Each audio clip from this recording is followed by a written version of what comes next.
Coming up on Mountain News this morning, we take a look into the proposed changes for the Commonwealth's juvenile detention centers. And while the holiday season is joyous for most folks, it is always a good time to check in on the mental health of your loved ones. Dedicated to Eastern and Southern Kentucky, this is WYMT Mountain News This Morning. Good morning, I'm Madison Carmouche. It is 6:30 a.m. on December 21st, 2023, just 4 days away from Christmas. Let's check in with meteorologist Ben Beddoes for a look at your forecast this morning. Well, it is a cold morning out there, not as cold as yesterday morning. We're seeing temperatures right now. Take a look at the sky cam outside our studios. And a hazard temperature right now of 28 degrees. We are looking at other numbers across the area right now. Generally 24 in Manchester, 28 in Hazard.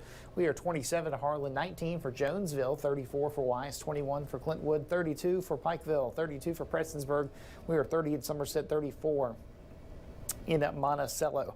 As we look at high temperatures today, very similar to yesterday. We'll just have a little bit more cloud cover. We'll be into the lower 50s across the Cumberland Valley. The Kentucky River Valley will be more into the lower 50s as well. And then also across portions of the Big Sandy Valley, more into the upper 40s to around 50 degrees. So not too bad of a day across our area.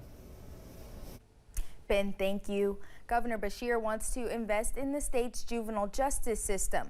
During his proposed budget this week, he announced his plan to include 2 female-only juvenile detention centers.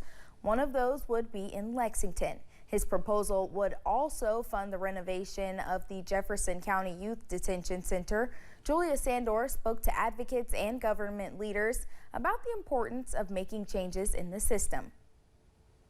And to understand where we are, I think you have to understand a little bit of the history. And frankly, the Department of Juvenile Justice was under-resourced and probably neglected for many years. Secretary of the Justice and Public Safety Cabinet, Carrie Harvey, says they've come a long way in the last few years when it comes to juvenile detention centers.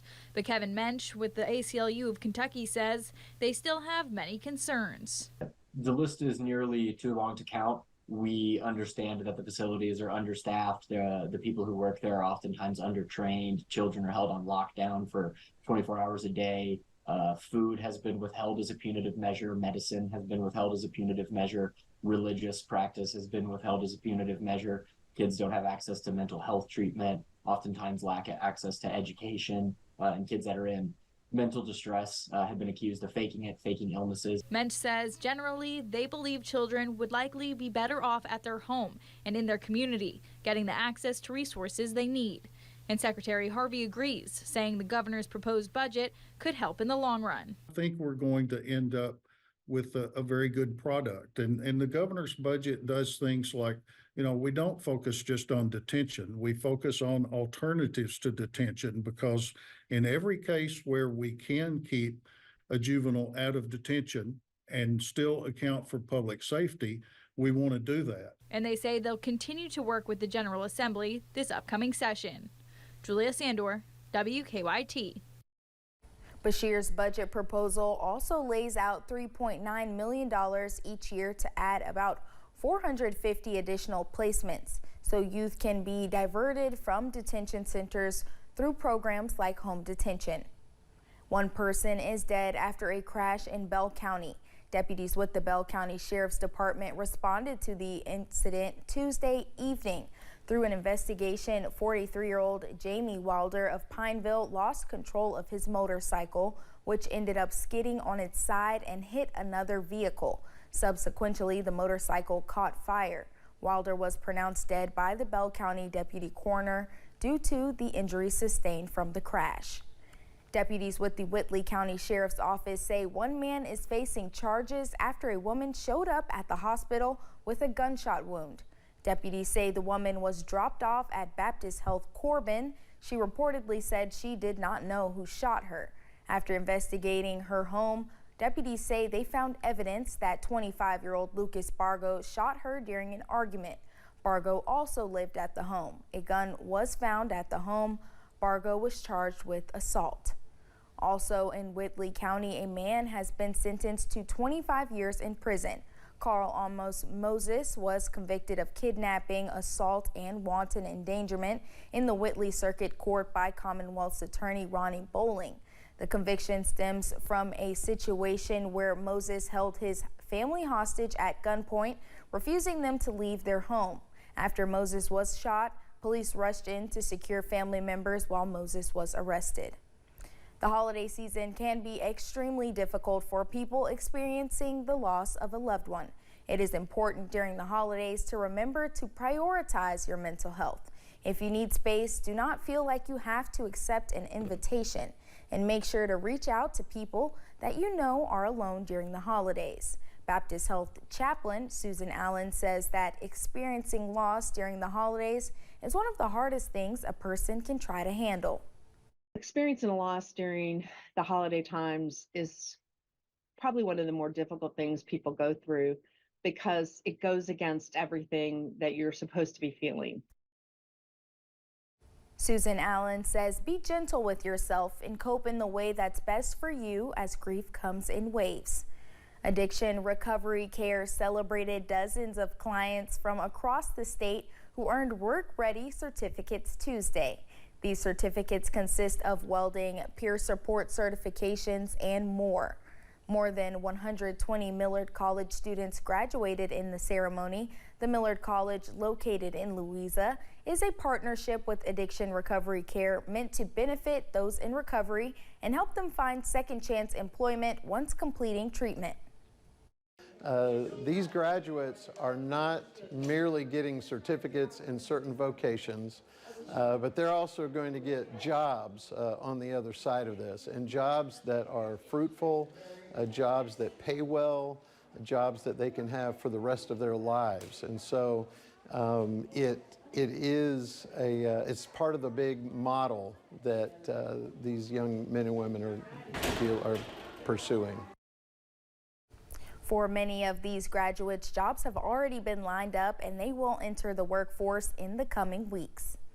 It was a time of celebration in Southern Kentucky hospital lobby yesterday. Many folks say 74-year-old Dr. David Etter is a living example that prayers are answered after he was fully recovered. Etter was admitted for discomfort that led to surgery for a bowel blockage, and then he suffered kidney failure. His kidney has now recovered. We have seen occasionally, but it's it is Christmas, and it's a Christmas miracle. All the prayers, we've had thousands of people praying for us, and it was all the prayers and all the hard work that you all did, and I will be eternally grateful. You are the best. Dr. David Etter tells us that he wants to thank all the people who also gave him physical and occupational therapy that led to his recovery. The Perry County Conservation District wants folks to know they can recycle old electronics. As Christmas quickly approaches and people possibly get new electronics, there is a way to properly dispose of your old ones. You can recycle any item with a cord. This helps to reduce the contamination of the air, soil, and water of hazardous materials within the technology. We do electronic recycling year-round, and our drop-off site is at Christopher at the Perry County Physical Court garage. The electronic waste recycling garage is open from 9 a.m. to 4:30 p.m. on Christopher Road in Hazard.